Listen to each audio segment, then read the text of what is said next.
When we talk about the decision to walk away, to remove yourself from someone who has been a source of deep pain, it is never a light decision. It is not just about blocking a number or refusing to respond to a message.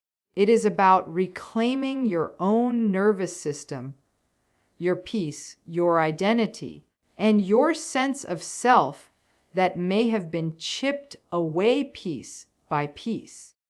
But let's be clear, choosing this path comes with its own challenges, and one of the biggest risks you will face isn't about them. It's about what happens inside of you. When you choose distance, the silence can feel overwhelming.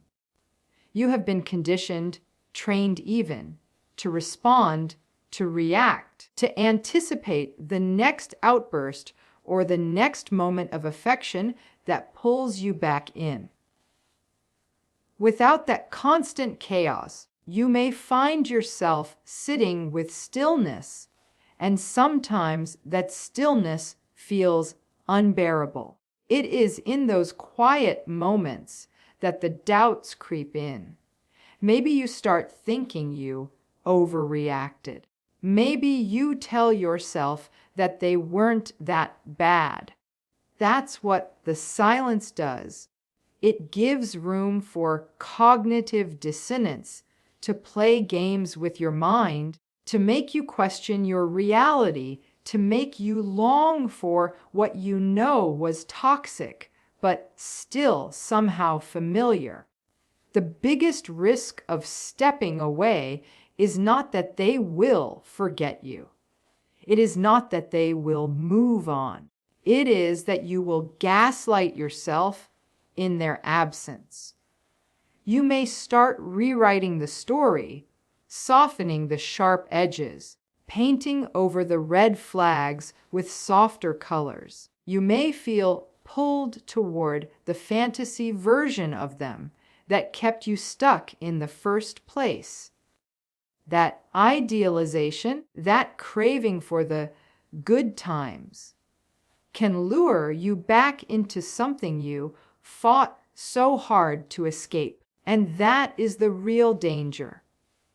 Because every time you go back, the cycle deepens, and your trust in yourself erodes a little more. The silence of no contact can also feel like grief.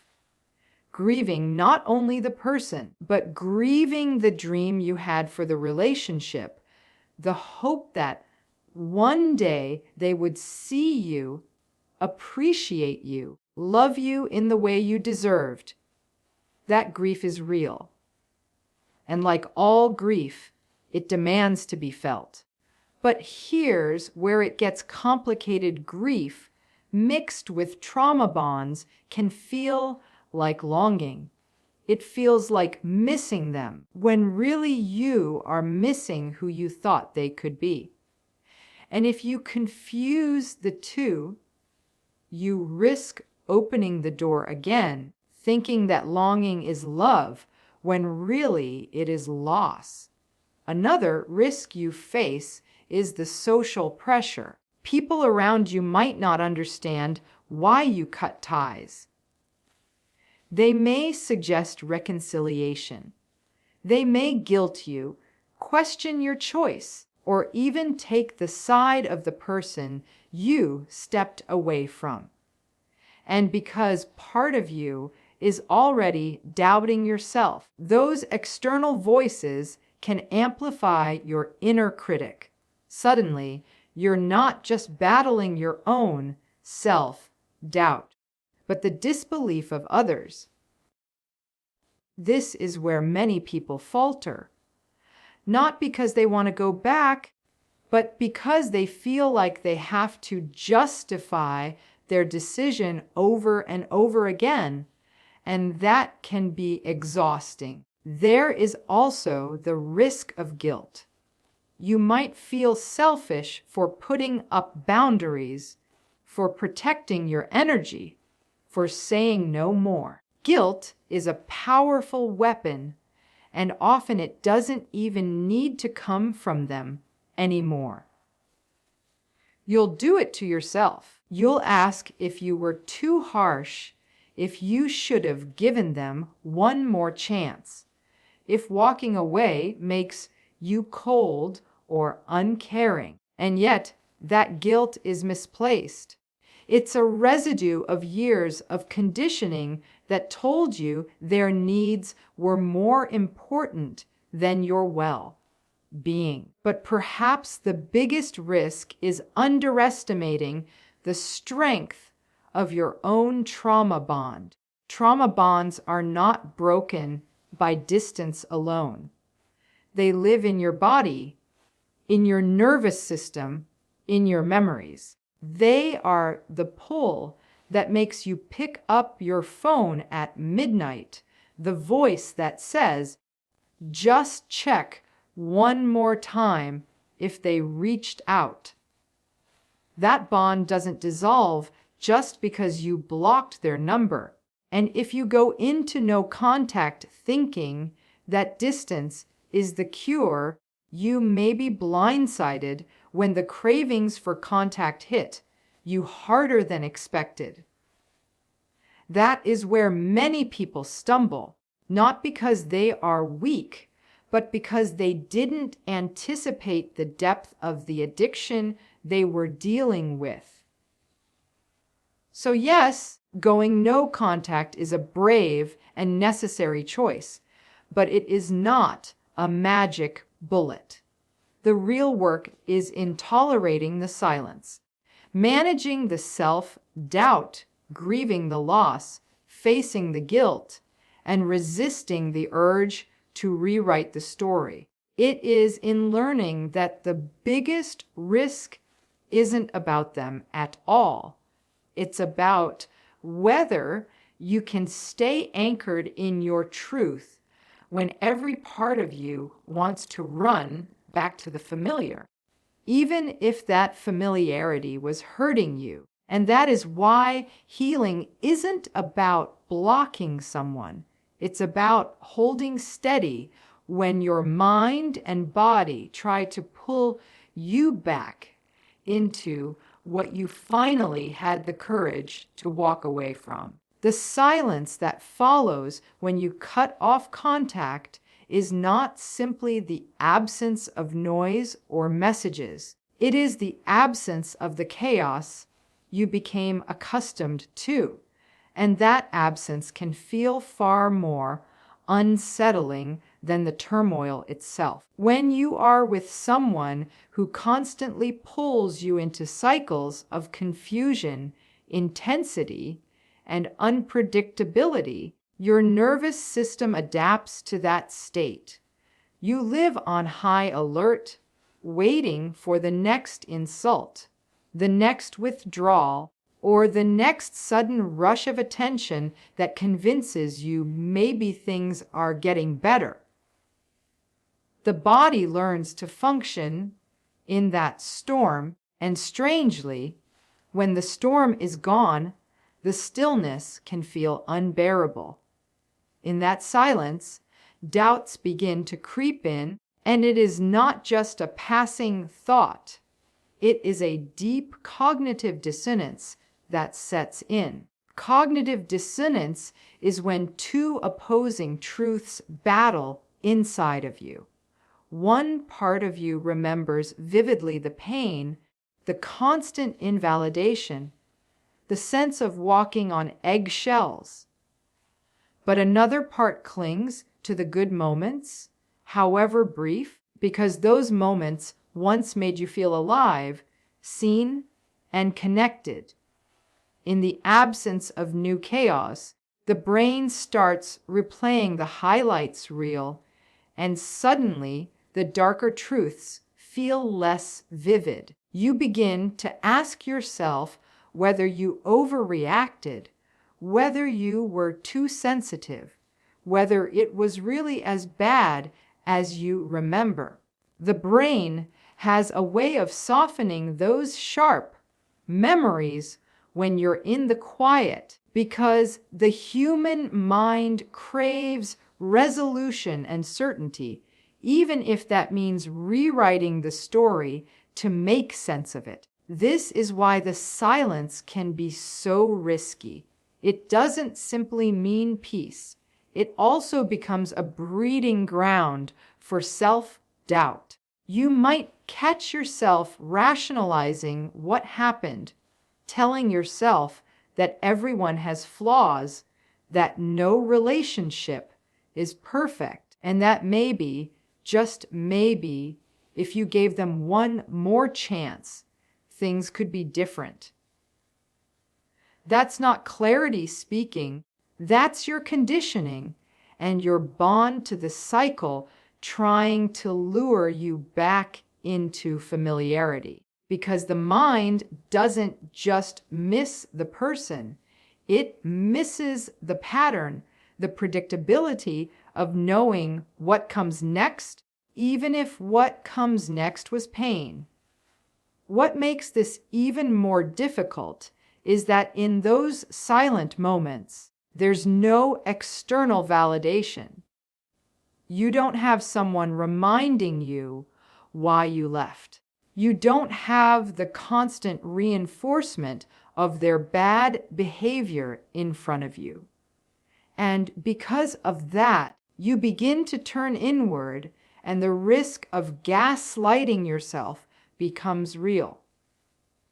You question your memories, your emotions, your decisions.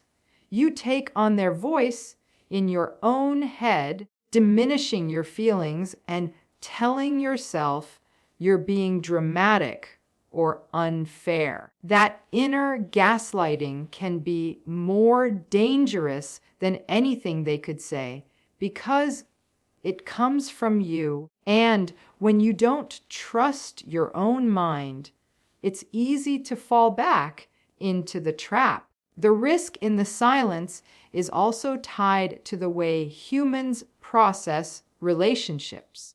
When you step away from someone who was such a dominant force in your life, even if they caused harm, the attachment doesn't just vanish. The body is still wired to expect their messages, the highs and lows, the adrenaline rush of the conflict and reconciliation cycle. When that cycle stops, your system feels withdrawal. It is not unlike any other addiction. Your brain is searching for that hit, that familiar push and pull. And in that state, doubt becomes louder. You start telling yourself stories to justify going back, because going back would quiet the discomfort of withdrawal, even if it reintroduces the pain. There is another layer to this silence that makes it even more complex. In the chaos, you didn't have much time to reflect. You were busy surviving, managing, placating. But in the quiet, there is space for reflection, and sometimes that reflection feels unbearable. You see the years lost, the dreams compromised, the person you became while you were trying to keep everything together. That awareness hurts. And instead of sitting with that pain, it is tempting to tell yourself that maybe things weren't so bad, because admitting the truth means grieving not only them, but the version of yourself you lost along the way. The silence brings that grief to the surface, and grief often disguises itself as longing, so you convince yourself that the achy you feel means you miss them, when really you are mourning the life you could have had. The silence after going no contact is not a peaceful retreat at first. It is a battleground of your own thoughts. The risk is not in the person you left behind, but in your own mind rewriting rationalizing, and reshaping the past in a way that tempts you back into harm. Without the noise of their presence, your own inner critic becomes the loudest voice, and unless you recognize what is happening, that voice can become convincing enough to undo the very decision you made to protect yourself. This is why the silence is not to be underestimated. It is not simply quiet. It is the stage where your resilience will be tested the most, because every doubt, every softened memory, and every internal battle happens there. Grief is one of the most underestimated experiences when you step away from someone who has caused you harm, because it does not show up in the ways people expect. You are not only grieving the loss of a person, you are grieving the loss of an entire dream, a version of your life that you hoped would come true, and the fantasy of who you believed they could become. When you go no contact, the body and the mind experience that separation not just as relief, but as deep loss. That loss can feel confusing because logically you know they hurt you, yet emotionally you ache for them. That ache is not simply love. It is the complicated tie of grief tangled with a trauma bond. Trauma bonds form in relationships where pain and reward are intertwined, where moments of cruelty are followed by moments of warmth, and where unpredictability keeps you hooked in anticipation of the next good moment. The brain releases powerful chemicals in those rare moments of tenderness, and because they are scarce, they feel even more intoxicating. You learn to cling to them, to chase them, to believe they represent the real version of the person, while dismissing the cruelty as temporary. Over time, the cycle of hurt and comfort wires itself into your nervous system. So when you step away, you are not just letting go of a person. You are breaking a neurological habit. That is why the longing feels so sharp and why it can trick you into believing it is love. When grief collides with trauma bonding, the risk is that you confuse missing the fantasy with missing the reality. You may say to yourself, I miss them, but what you are really missing is the hope that one day they would see you, value you, and give you consistent love. You are mourning the version of them that only existed in small glimpses, a version that you held onto tightly because it gave you a reason to stay through the darkest times. When those memories rise to the surface in the silence of no contact, they can feel stronger than the memories of harm, and you may start convincing yourself that the harm was tolerable if it meant you could have those rare moments back. That is how grief becomes dangerous. It clouds your clarity and tempts you toward what you already know is destructive. The grief is also compounded by the loss of identity. In these kinds of relationships, you may have built so much of yourself, worth around trying to be enough for them, trying to earn their affection, trying to meet their ever-changing standards. Walking away leaves a void because suddenly that role you played is gone. As painful as that role was, it gave you a sense of purpose. Without it, you are left to face yourself, and that emptiness can feel unbearable. Many people mistake that emptiness for missing the person, when in reality, it is the disorientation of stepping out of a role that consumed you for so long. Grief also shows up in very physical ways. The body remembers the closeness, the routine, the familiar presence, and when that is gone, it reacts with cravings and withdrawal symptoms. You may feel restless, sleepless, unable to focus, and deeply unsettled. Those physical sensations can amplify the longing, making you believe that the only way to soothe yourself is to return. But that is the trick of the trauma bond.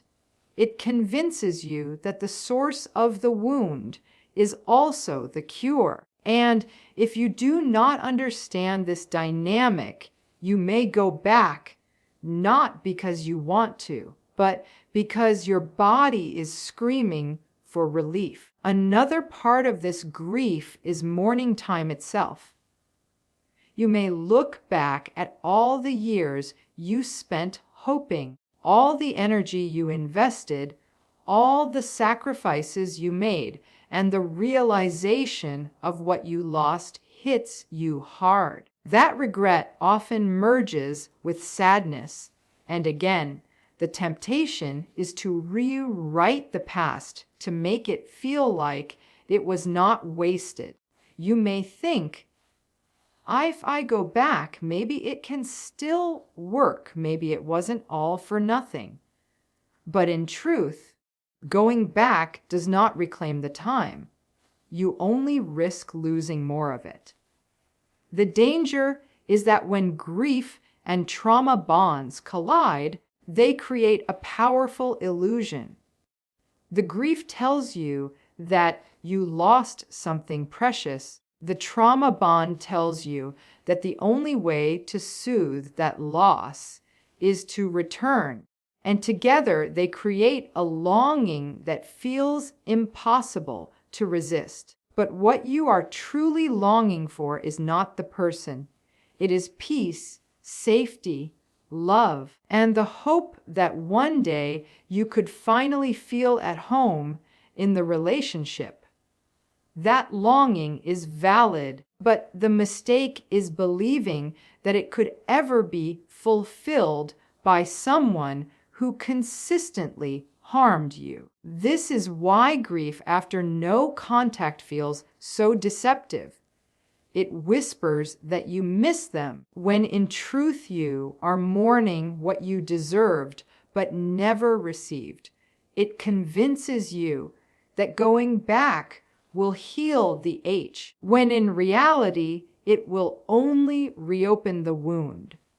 Understanding this distinction is essential, because grief will come, the longing will come, and the pull of the trauma bond will be strong. But knowing that these feelings are part of the healing process, not a sign you made a mistake, can help you resist the urge to rewrite the story and walk back into the very pain you are trying to escape. One of the most challenging parts of going no contact is not just the silence inside of you, but the noise that comes from outside. When you make the choice to step away from someone who has had such a hold over your life, people around you often do not understand. They may question you, doubt you, or even encourage you to reconsider. Friends, family members, or colleagues who only saw glimpses of the relationship may not have witnessed the darker sides. To them, your decision may seem drastic, unnecessary, or even cruel.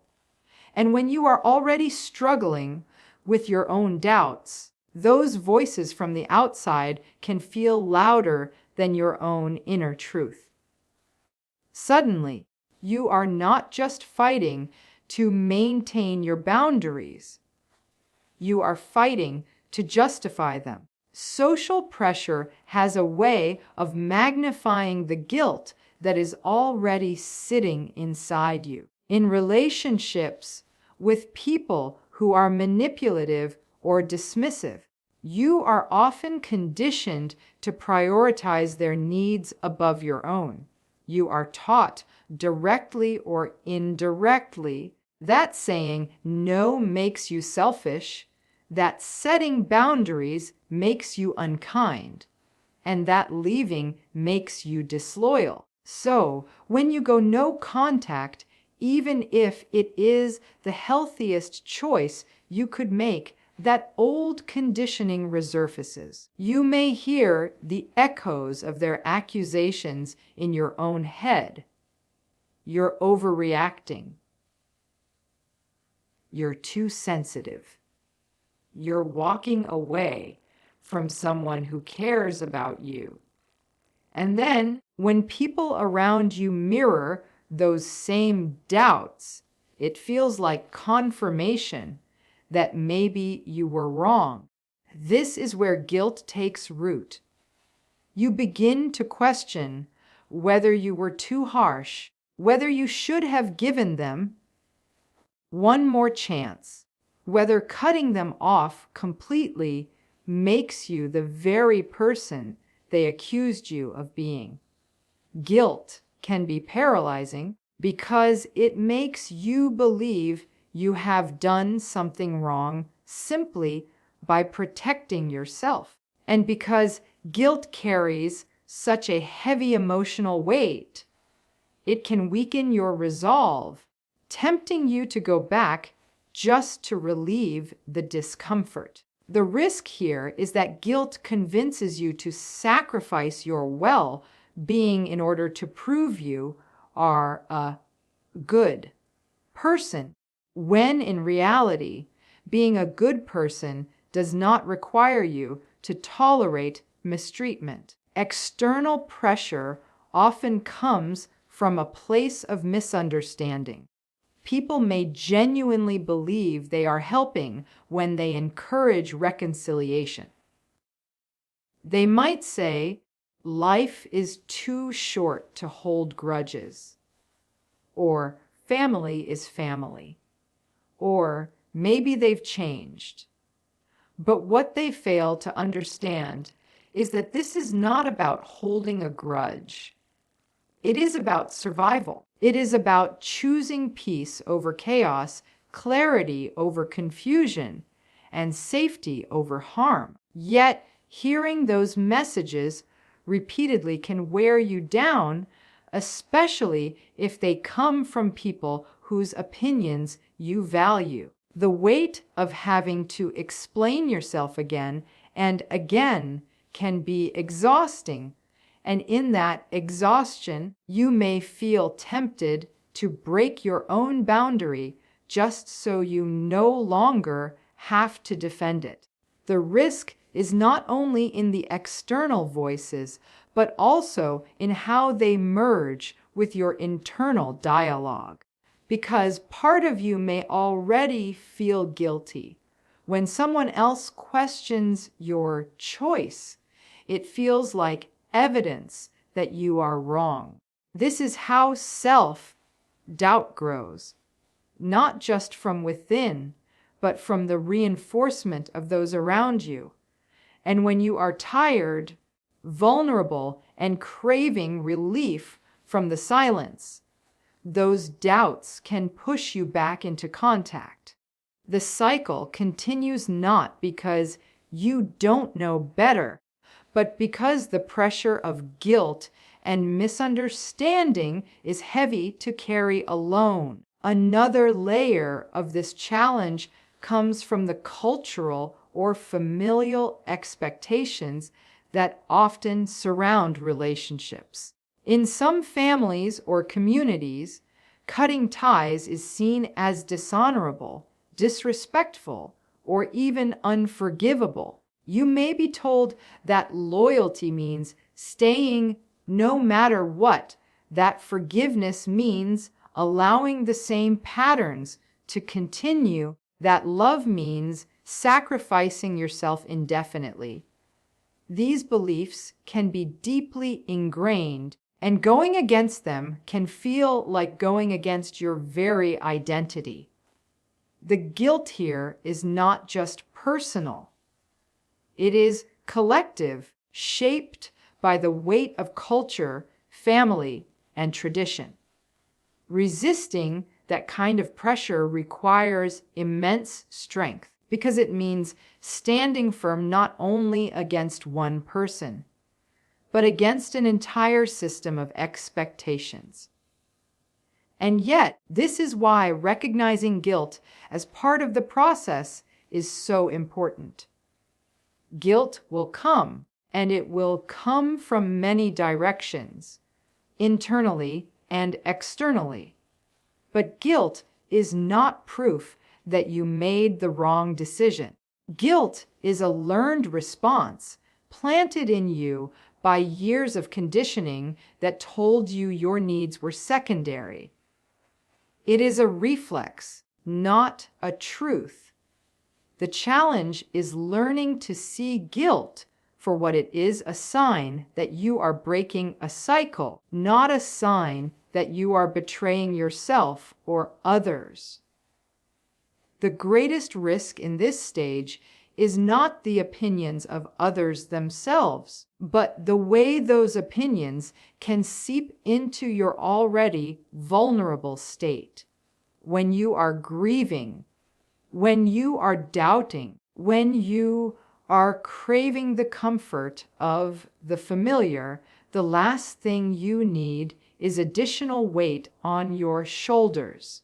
But it is inevitable because not everyone will understand your choice. The true work is holding firm even when no one else validates you, reminding yourself that your boundaries are not up for public debate, and that protecting your peace does not require anyone else's approval.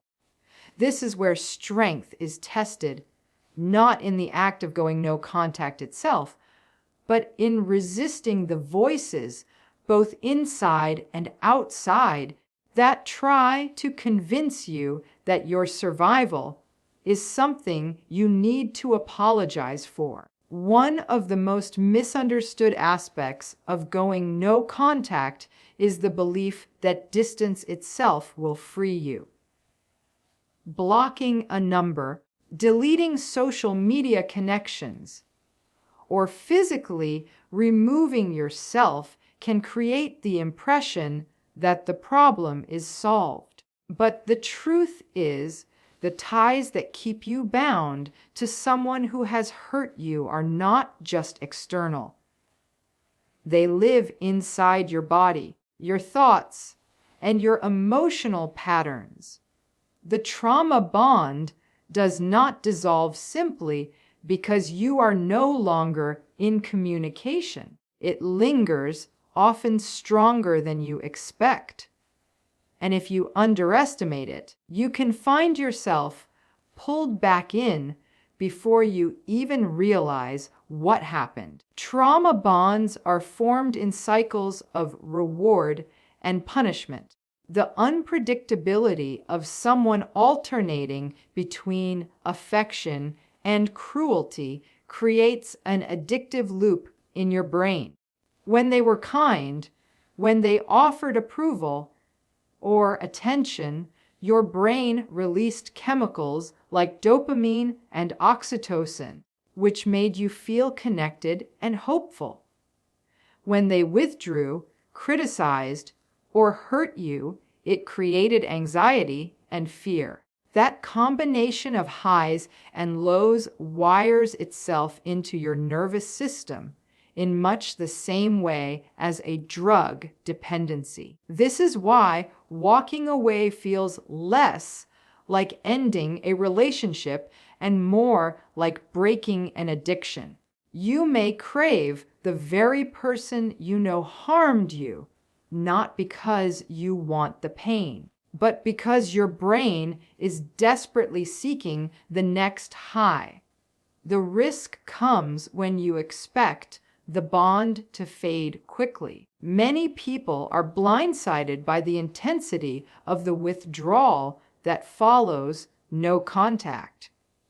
You might feel restless, irritable, unable to focus, or overwhelmed with longing. Memories of the good times may suddenly flood in with a sharpness that makes the bad times feel distant.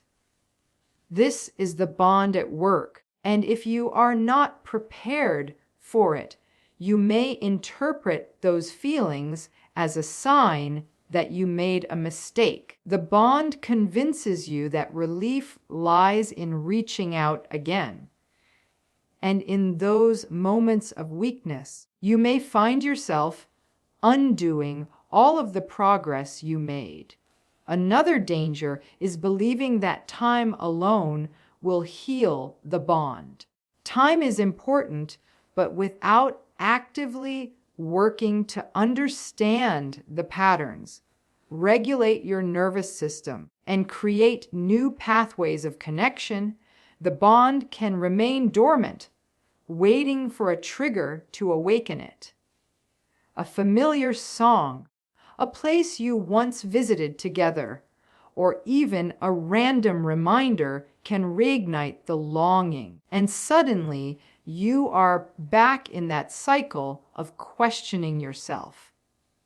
If you underestimate the depth of this connection, those moments can feel like proof that you still need them, when in fact they are just echoes of the chemical and emotional wiring left behind. The trauma bond also feeds on hope. Even after separation, you may carry the fantasy that they will change, that one day they will realize your worth, that your absence will make them come back with remorse and transformation. That hope is part of the bond. It keeps you tethered to a future that will never arrive. If you allow that hope to grow unchecked, it becomes an open door for reentry. All it takes is one message, one appearance, one carefully chosen word, and the bond reactivates. This is why underestimating it is so dangerous, because you may believe you are stronger than you are, and in that moment of vulnerability, the cycle begins again. There is also the physical memory that the body holds. Even if your mind knows the harm, your body remembers the closeness, the intimacy, the routines. That physical memory can create a pull that logic cannot override. You may find yourself missing their presence in ways that feel unexplainable because your body has not yet caught up with the decision your mind made. This is part of the bond too. It anchors itself not only in thought, but in sensation. Ignoring this layer of the bond makes it even harder to resist the temptation of going back, because you are not just battling thoughts. You are battling your own biology. The greatest risk of underestimating the trauma bond is that it makes you blame yourself when the cravings and longings come. You may think you are weak, or that your decision was wrong, or that if you were stronger, you wouldn't feel this way. But the truth is, those feelings are not weakness. They are the natural consequence of being conditioned in a cycle of intermittent reinforcement. Understanding that can help you hold steady when the urges come. The danger lies in not understanding, in thinking that your longing means you made a mistake, and letting that misunderstanding guide you back into harm. Going no contact is not a finish line, it is a beginning. The bond does not break just because you walked away. It breaks when you consistently resist the pull, when you face the cravings without giving in, and when you rebuild trust in yourself after years of self-doubt. The risk of underestimating the trauma bond is that it will catch you off guard, convincing you that the very feelings that are a symptom of healing are instead a sign that you need to return. But those feelings are not a call to go back. They are a call to keep moving forward, to stay anchored in your truth, and to remember that the bond will weaken over time, but only if you do not feed it. The journey of going no contact is one of the most courageous yet complicated steps you can take, because it is not just about cutting someone off, it is about untangling yourself from years of conditioning, illusions, and emotional ties that have kept you stuck. The risks that come with this choice are real. The silence that invites self-doubt, the grief that merges with trauma bonds, the external pressure that fuels guilt, and the underestimated strength of the bond itself. Each of these challenges can feel overwhelming, and they can tempt you to return to what feels familiar, even if it hurt you. But the truth is, every urge to go back, every wave of longing, every moment of guilt is not a sign you are failing. It is a sign you are healing. These struggles are not proof that you made the wrong decision. They are proof that you are breaking free from a cycle that was never meant to define you. The risk of going no contact lies in believing these challenges mean you should give up, when in reality they are part of the process that leads to freedom, clarity, and the life you deserve.